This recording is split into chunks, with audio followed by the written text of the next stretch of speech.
Hey folks, this is Mike Antile with Sailfish Solar, coming to you today with a really great update that we're really excited about. As of about an hour ago, Florida Governor Ron DeSantis actually vetoed House Bill 741. This, of course, as those of you who've been watching, you know that this is a brutal policy that would have basically, killed the solar industry in Florida. State Representative McClure and State Senator Bradley introduced this terrible piece of legislation, and we've witnessed over the past 6 months, just a ton of misinformation that was being thrown around Tallahassee, with almost no voice being given to the solar industry at large. But the governor heard our voice, and the governor did the right thing here. And we applaud him, and our hats is truly off to Governor DeSantis for making the right decision on this one. In his veto letter, Governor DeSantis actually calls out the blatant cash grab that we referred to in one of our videos on February 23rd. In that cash grab, the utility companies basically would have been able to tax their ratepayers for whatever they consider to be lost revenue as a result of solar development. Pretty blatant, pretty bad, but it managed to pass through the legislature. But fortunately, Governor DeSantis did the right thing here. He also called out inflation. He called out the fact that he didn't want to be part of contributing to a cash crunch, by basically taking a money-saving mechanism off of the table for so many homeowners across the state.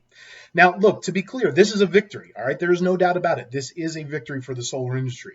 But just as clear as this is a victory, it's also no doubt that the utilities will be back again next year. They'll be back with their same bag of tricks and probably some new tricks, and they'll be back at it trying to hurt the solar industry and trying to kill net metering. As we know, the golden rule, right? Every kilowatt that you have on your roof, every kilowatt of power that you have on your roof is a kilowatt that they don't get to sell you. And for that reason, the utilities will always come again and again and again to attack the homegrown solar industry. When you, as a private citizen, want to invest in your own solar, they're going to come after you. If you want to invest in the utility solar, they love it. They'll take your money all day long. But if you want to invest in your own solar, they're going to come after you.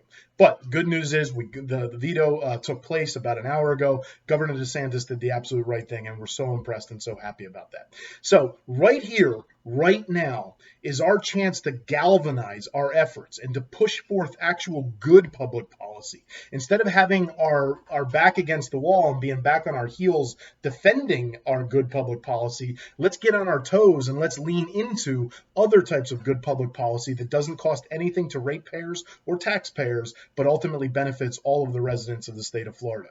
An example of this is a third-party power purchase agreement, which we've talked about before, and we're going to really dig into in an upcoming video. Another example is removing the mandate that all homeowners are required to have a utility connection. Another idea is we're going to continue to defend and also even advance the net metering policy and really reflect the true value that solar offers to your fellow ratepayers and to the utility grid. So if you haven't already, please take a minute to sign up for updates at the Florida Solar and Storage Association. The website is flsolarstorage.org. That organization is about to launch into hyperdrive and to really advance and defend the solar industry in Florida. So we hope you join. There's no cost to be involved, and it's just a way to really keep up to date with what's happening in the industry. So that's all for now. Hats off to you, Governor DeSantis. Congratulations to everybody who participated in the veto campaign and everybody who participated in writing emails, sending letters, and even making the trek up to Tallahassee to actually talk in defense of the solar industry. So this is great news for today, but let's not rest on our laurels. Let's keep leaning into the fight. Let's keep leaning into advancing the solar industry, and there's more good things to come in the future, no doubt about it. All right, folks, that's it for now. Thanks for stopping by. Definitely stay tuned. Subscribe to this channel. If you like this video, give it a like, and we've definitely got a lot more updates coming. All right, thanks so much.